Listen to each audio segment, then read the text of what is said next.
How to read people instantly. Stop walking through life with your eyes closed. You think you see the world, but you are blind. You walk down the street, you sit in meetings, you talk to your family, and you miss everything. You think people are a mystery. You think understanding human behavior is magic or a superpower. You tell yourself that you cannot read minds. That is a lie. It is a lazy excuse. The truth is that people are shouting who they are every single second. They are screaming their secrets without saying a word. Their bodies speak. Their eyes speak. Their hands speak. But you are too distracted to listen. You are looking at your phone. You are thinking about your dinner. You are worrying about what to say next. You are self-absorbed. Because you are not paying attention, you get hurt. People lie to you, and you believe them. People use you, and you let them. You miss opportunities because you cannot see the signals. Today, that ends. Today, we destroy your blindness. I am going to give you the codes to unlock human behavior. You will learn to see the truth behind the smile. You will learn to hear the lie inside the promise. This is not a game. This is a survival skill. Wake up. Open your eyes. Welcome to Luminary English, where stories light the way to better English. You are not just watching a video. You are stepping into a story. Listen closely. Feel every word. And let today be the chapter that changes your English forever. Part 1. The eyes never lie. Let us begin with the most common myth in the world. You have been told that if someone looks you in the eye, they are telling the truth. You have been told that if someone looks away, they are lying. This is garbage. This is a lie that liars want you to believe. Let me tell you a story about two men in a job interview. Let us call them Subject A and Subject B. Subject A sits in the chair. He is wearing a sharp suit. He looks confident. When the interviewer asks him a question, Subject A looks him directly in the eyes. He does not blink. He does not look away. He stares. He locks his eyes onto the interviewer like a laser. He wants to prove he is honest. He thinks, if I stare at him, he will trust me. Now look at Subject B. He is asked a difficult question. He pauses. He looks down at the floor. He looks to the left. He frowns a little. Then he looks back up and gives his answer. Who is the liar? Most people think Subject B is lying because he looked away. But the truth is the opposite. Subject A is the liar. Why? Because lying is hard work for the brain, but staring is a controlled behavior. Liars know that you are looking for signs of deception. So, they overcompensate, they try too hard. They stare at you to force you to believe them. It is unnatural. It is aggressive. Subject B looked away because he was thinking. When you have to remember a complex fact or access a difficult memory, your brain needs to disconnect from the visual world. You look away to focus your mind. That is a sign of deep thought. That is a sign of honesty. Do not be fooled by the stare. Honest people break eye contact. They look away, and then they come back. Liars stare because they are watching you to see if you believe their lie. You must stop looking for eye contact and start looking for the struggle. Is their face relaxed, or is it frozen? Are they looking at you, or are they staring through you? Repeat this phrase after me. It will help you remember the lesson. The eyes show the truth when the mouth speaks lies. Part 2. The feet point the way. Everyone looks at the face. We are trained from birth to look at faces. When you talk to someone, you look at their mouth and their eyes. But the face is the most controlled part of the body. We learn to fake a smile when we are 3 years old. We learn to look interested when we are bored. The face is a mask. If you want the truth, you must look down. You must look at the feet. The feet are the most honest part of the body. Why? Because they are the farthest away from the brain. We forget about them. We control our expressions, but we leave our feet alone. Imagine a boring dinner party. You are stuck in a conversation with a man named John. John is very polite. He is nodding his head. He is smiling. He is saying, "Yes, that is very interesting." He looks like he is engaged. But look under the table. John's torso is facing you. His face is facing you. But his feet are twisted. His left foot is pointing directly at the exit door. His right foot is pointing toward the kitchen. What does this mean? It means his brain wants to leave. Millions of years of evolution have taught humans to run from danger or discomfort. When we want to escape, our feet prepare to run. Before we even make the decision to leave, our feet turn toward the exit. John is not listening to you. He is waiting for a pause so he can escape. His polite face is a lie. His feet are screaming the truth. This happens everywhere. Watch two people talking in a hallway. If their feet are pointing at each other, they are connected. They want to be there. But if one person has one foot turned outward, they are ready to go. They are only staying out of politeness. If you are talking to someone and their feet point away from you, stop talking. The conversation is over. Do not force it. Respect the feet. They tell you where the person wants to go. Repeat this phrase to lock it in your memory. Pay attention to where they want to go. Part 3. The power of the palms. Trust is the most expensive currency in the world. You want to know if someone trusts you. You want to know if they are hiding something. To find this out, you must look at their hands. For thousands of years, humans have looked at hands to survive. If a stranger approached your tribe, you looked at his hands. Was he holding a rock? Was he holding a spear? Or were his hands empty? Empty hands meant safety. Open hands meant, I have no weapon. I am not here to hurt you. Today, we do not carry spears, but the instinct is still there. We hide our hands when we feel defensive. We hide our hands when we are holding back information. Let us look at a police interrogation room. It is a small, cold room. The detective is asking questions. The suspect is sitting in a metal chair. Watch his hands. First, he sits on them. He traps them under his legs. Then, he puts them in his pockets. Then, he crosses his arms and tucks his hands under his armpits. He is hiding his palms. His subconscious mind is saying, do not show them anything. Keep it hidden. Protect the information. Now look at the innocent witness. She is talking to the detective. She puts her hands on the table. Her palms are facing up. She spreads her fingers. She is saying, look, I have nothing to hide. I am open to you. When you cannot see someone's hands, your brain feels a tiny spike of fear. You might not notice it, but you feel less trust. You feel like they are cold or distant.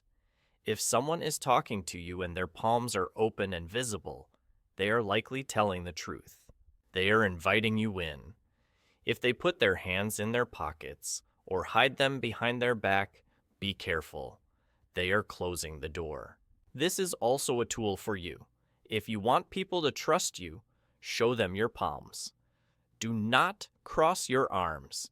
Do not put your hands in your pockets. Let them see that you have no weapons. Let them see that you are open. Practice this phrase. Open hands show an open heart. Part 4. The song, not the lyrics. Words are easy to manipulate. I can say, I am happy while I am crying. I can say, I love you while I hate you. If you only listen to the words, you will be fooled. You are listening to the lyrics, but you are ignoring the music. Human communication is a song. The pitch, the speed, the volume, and the rhythm tell the real story. Imagine a couple sitting in a coffee shop. It is noisy. The espresso machine is loud, but you can hear them arguing. The man says, I am fine. I am not angry. Those are his words. I am fine.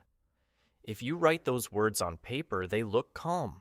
They look peaceful. But listen to how he says them. His voice is high and tight. It sounds like a violin string that is pulled too tight. He speaks very fast. The words come out like bullets.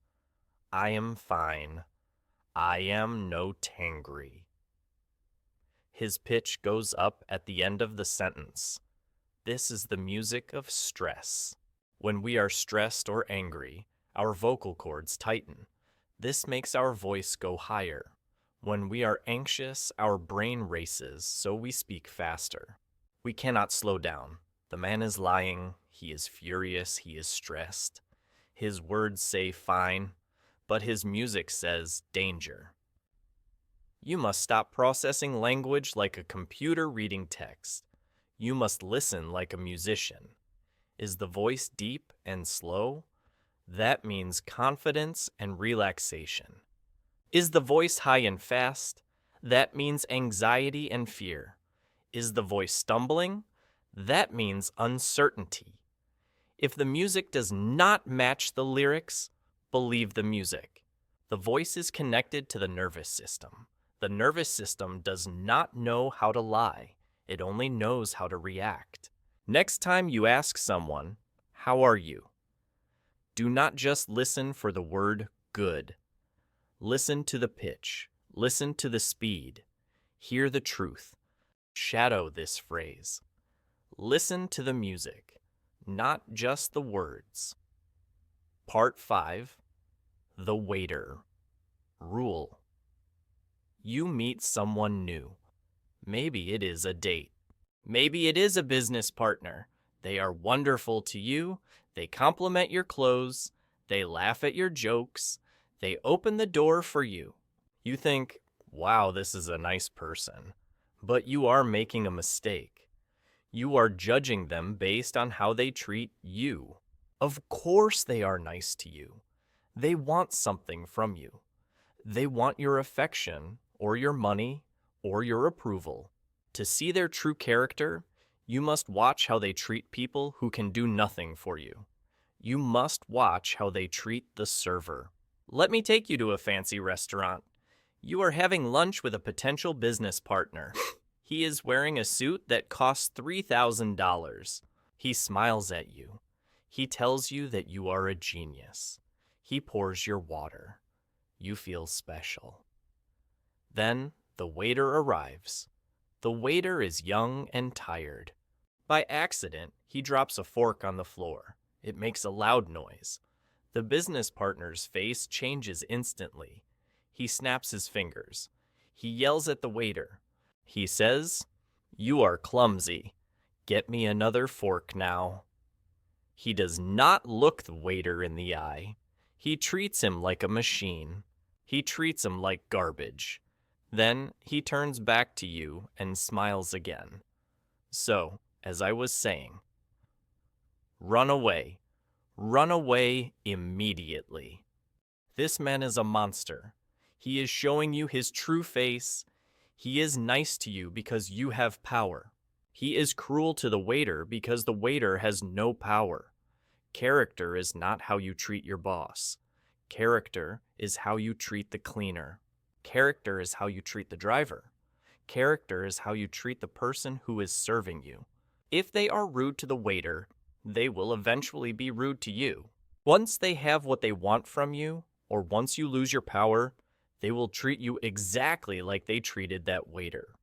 Do not be blinded by charm. Charm is cheap. Kindness is rare. Watch the waiter. Repeat this important lesson. True character shows when nobody is watching. Part 6. The Mirror Effect. Connection is a physical act. When two people are on the same wavelength, their bodies begin to synchronize. It is like a dance. We call this mirroring. When we like someone, we copy them. We do not do it on purpose. It happens subconsciously. Our brains have mirror neurons that fire when we see someone we connect with. We want to be like them, so we become like them. Imagine two best friends sitting on a park bench. Watch them from a distance. Friend A crosses his legs. 2 seconds later, friend B crosses his legs. Friend A leans back and puts his arm on the bench. A moment later, friend B leans back too. Friend A takes a sip of his coffee. Friend B lifts his cup and drinks. They look like reflections in a mirror. This means they are in deep rapport. They feel safe. They agree with each other. They are a tribe of two. Now, imagine two strangers on a bus. Stranger A leans forward. Stranger B leans away. Stranger A crosses his legs. Stranger B keeps his feet flat and turns his body toward the window. There is no rhythm. There is no dance. They are disconnected. You can use this to read people instantly. If you are talking to someone, change your position. If you are leaning forward, lean back. Wait and watch. Do they follow you? Do they lean back too? If they copy you, they are listening. They like you. They are influenced by you. If they stay stiff and do not move, or if they do the opposite, you have not won them over yet. They are resisting you. This is also a warning. If someone is copying your every move perfectly, be careful. Sometimes manipulators and salespeople use this technique on purpose to make you trust them, but usually it is a natural sign of friendship. Look for the dance. If there is no dance, there is no music. Say this phrase with me. We copy the people we like. Part 7. The Barrier. We all have a bubble, a personal space that we want to protect. When we feel safe, we let people into that bubble. When we feel threatened, we build walls. We do not use bricks and cement. We use coffee cups, phones, bags, and pillows. I want you to observe a meeting in a cafe. You are sitting across from a colleague. You are talking about the weather. It is a nice chat. Her phone is on the side of the table. Her coffee cup is to the side. The space between you and her is open. There is nothing blocking the path. Then, you ask a difficult question. You ask, "Why did you miss the deadline yesterday?" Watch what happens. She reaches out and grabs her coffee cup. She does not drink it. She places it directly in front of her chest, between you and her. She picks up her phone and puts it in the middle of the table. She pulls her bag onto her lap. She is building a castle. She feels attacked by your question. She feels vulnerable. So, her subconscious mind grabs objects to create a shield. The coffee cup is a wall. The phone is a tower. The bag is a gate. She is hiding behind them. This is a defensive behavior. It means she is uncomfortable. It means she wants to block your words. If you see someone building a barrier, do not keep pushing. Do not attack the castle. You must retreat. You must make them feel safe again. Change the subject. Smile. Relax. When they feel safe, they will move the cup to the side. They will put the phone away. They will lower the drawbridge. You must learn to see these invisible walls. If you try to talk through a wall, nobody will hear you. Shadow this sentence. Do not build walls between us. Part 8. The baseline. This is the most critical rule of all. If you ignore this, you will get everything wrong. You will misread everyone. You must establish a baseline. A baseline is normal behavior for that specific person. Everyone is different. Some people are naturally loud. Some are naturally quiet. Some people wave their hands when they talk. Some people sit very still. If you judge everyone by the same standard, you will fail. Let me give you a case study of two students in a classroom. Let us call them Student X and Student Y. Student X is an introvert. He is shy. He always looks down. He speaks quietly. He sits with his arms crossed. This is his baseline. This is his normal state. Student Y is an extrovert. He is loud. He laughs a lot. He is always moving. He looks everyone in the eye. This is his baseline. Now, imagine I accuse the class of cheating on a test. Student X looks down and crosses his arms. Does this mean he is guilty? No. This is his normal behavior. He is just being himself. Student Y suddenly stops moving. He becomes very quiet. He stops smiling. He stares at the desk. This is the red flag. For student Y, being quiet is strange. It is a deviation from his baseline. The change is what matters. You cannot walk up to a stranger and read them instantly without watching them for a few minutes first. You need to know what they look like when they are calm. You need to know their rhythm. Once you know their baseline, look for the cracks. Look for the moment they change. If a calm person suddenly gets loud, pay attention. If a loud person suddenly goes silent, pay attention. If a person who usually stares suddenly looks away, pay attention. Do not judge the action. Judge the change in action. Context is everything. Without a baseline, you are just guessing. Repeat this after me. Look for the pattern, not the moment. Part 9. The micro-expression. We think we can control our faces. We think we can put on a mask, and we can, but we are not fast enough. There is a gap. There is a split second between feeling an emotion and hiding it. In that split second, the truth leaks out. We call this a micro-expression. It lasts for less than half a second. It is a flash, a lightning strike of truth. If you blink, you miss it. But if you catch it, you see the soul. Imagine you give a gift to your friend. It is a shirt, but it is an ugly shirt. The color is terrible. Your friend opens the box. For 1/5 of a second, his nose wrinkles. His upper lip lifts. His eyes narrow. This is the universal face of disgust. It is a reflex. He cannot stop it. Then his brain catches up. He realizes, oh no, I must be polite. He forces a smile. He opens his eyes wide. He says, oh wow, I love it. It is beautiful. Most people only see the smile.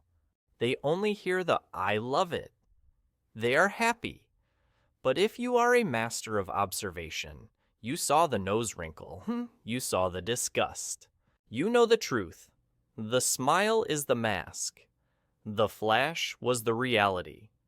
These micro-expressions happen all the time. You tell a joke. For a second, someone sneers. Contempt. Then they laugh. They actually hate you. You share good news.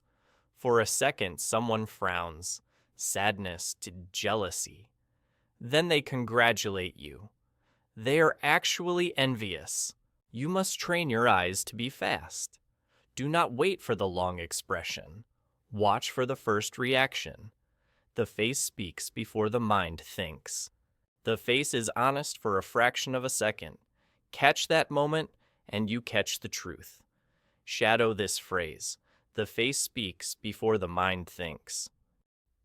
Part 10. The gut feeling. We live in a world that loves logic. We love data. We love proof. We are taught to ignore our feelings. We are told that feelings are stupid. This is dangerous. Your feelings are not magic. Your feelings are data. Your brain is a supercomputer. It processes millions of bits of information every second. Your conscious mind, the part of you that thinks in words, is slow. It can only handle a little bit of information. But your subconscious mind sees everything. It notices the smell of sweat. It notices the pupil dilation.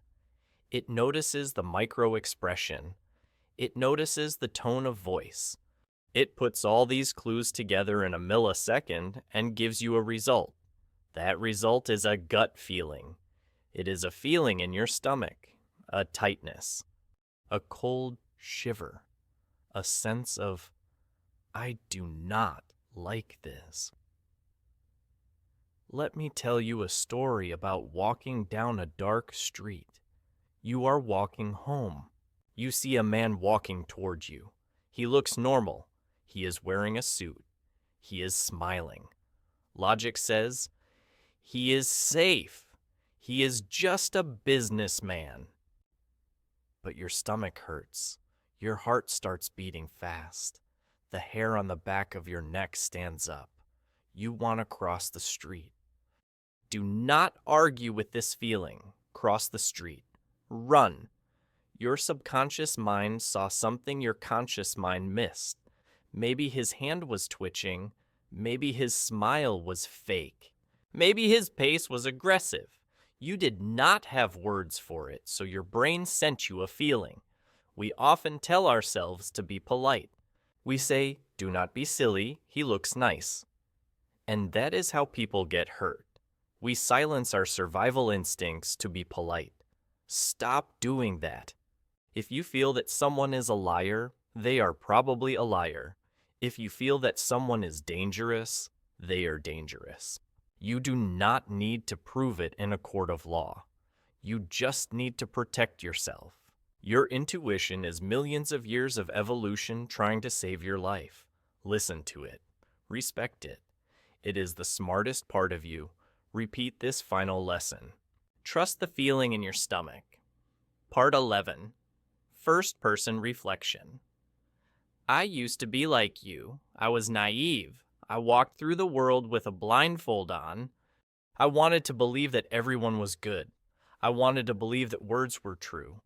I remember a time when I was younger. I went into business with a man who promised me the world. He told me we would be rich. He told me we were brothers. He looked me in the eye and shook my hand. I believed him. I ignored the signs. I ignored that he treated the waiters badly.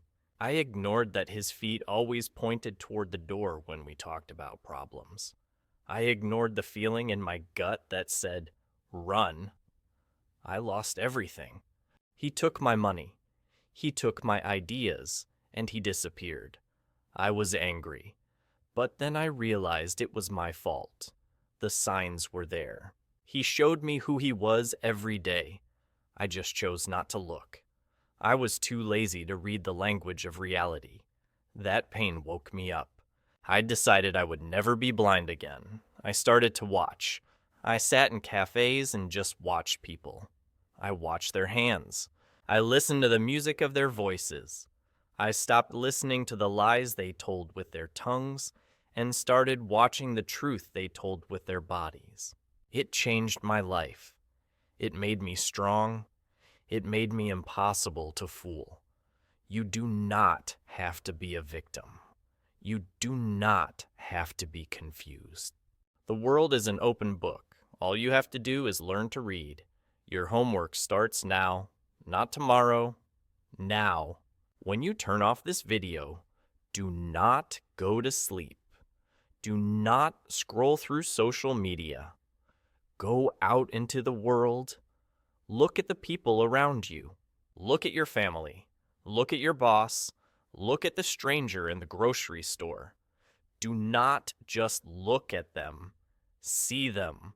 Watch their feet. Are they staying or leaving? Watch their hands. Are they open or hiding? Listen to their tone. Is it a song of peace or a song of stress? Trust your gut. You have the tools now. You have the codes. You are no longer blind. You are a watcher. You are awake. Do not let the world fool you anymore. This is Luminary English. If this video woke you up, hit the like button. Subscribe to the channel. Leave a comment below and tell me, what is one behavior you noticed today? Class dismissed.